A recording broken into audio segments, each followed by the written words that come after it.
once a person has gained an understanding of the true realities of this world we live in. And this is not as difficult a task as you may at first think, because due to its complexities, the illusion the elite have created that most perceive as reality is a very fragile one. It is fragile because it is not reality.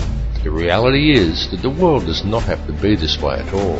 It does not have to be heading in the direction that it is heading. People do not have to live in a never-ending sea of self-generating debt. Wars do not have to be fought, and children do not have to starve. And don't think people starve because the world is overpopulated. Don't believe what the television tells you. The world isn't overpopulated at all. In fact, let's look at it realistically with a simple comparison of population versus land mass, and we can do a rough estimate and formulate a quick hypothetical to demonstrate this very easily. There are approximately 6 billion people in the world, and there is 2.97 million square miles of land in the island continent of Australia.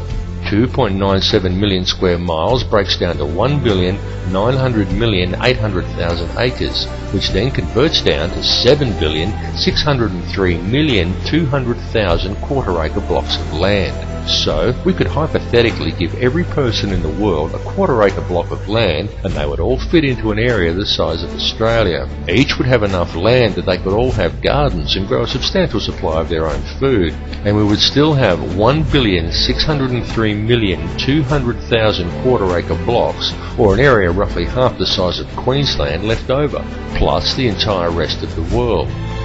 Now just pause to let that sink into your brain for a second. All the people, that's every man, woman and child on Earth, would comfortably fit inside Australia. Each individual person could have a quarter-acre block of land, and we would still have half of Queensland and the entire rest of the planet left unoccupied. The world is not overpopulated at all. It is just very badly managed, and you need have absolutely no doubt whatsoever that this bad management is intentional and it is methodical.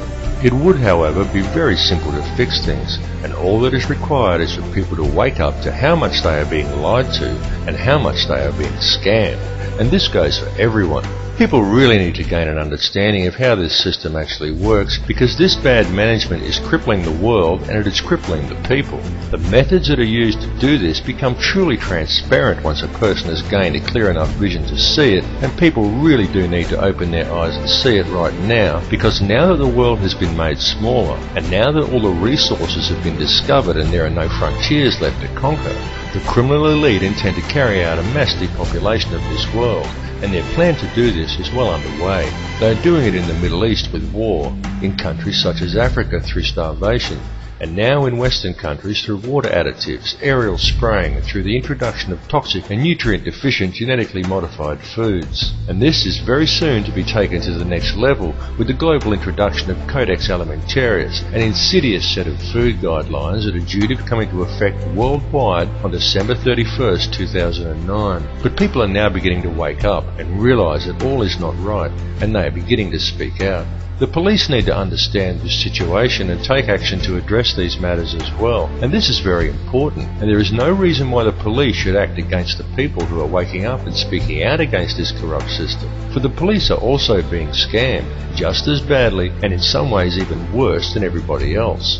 Worse because it is the police who are being coerced and tricked into defending this elitist corruption by puppet governments put in place by banksters who coerce these officers into compliance by adding creative names to such public awakenings, such as social unrest or civil disobedience, and by instilling a robot-like adherence to authority within the minds of police officers, rather than a strong set of moral values. The police in these cases should stand by the people they are sworn to protect, not blindly follow instructions given to them by criminal elites. The police need to realise that they too are the people, and they are being stolen from and used just as well. And the way to beat this system is for the people, the police and everybody else to simply stop agreeing with it.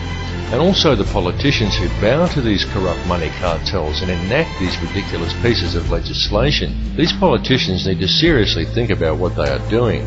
They need to realise that these money cartels don't care about them or their families. These politicians have children and grandchildren who are also going to have to live in this world that is being created. And don't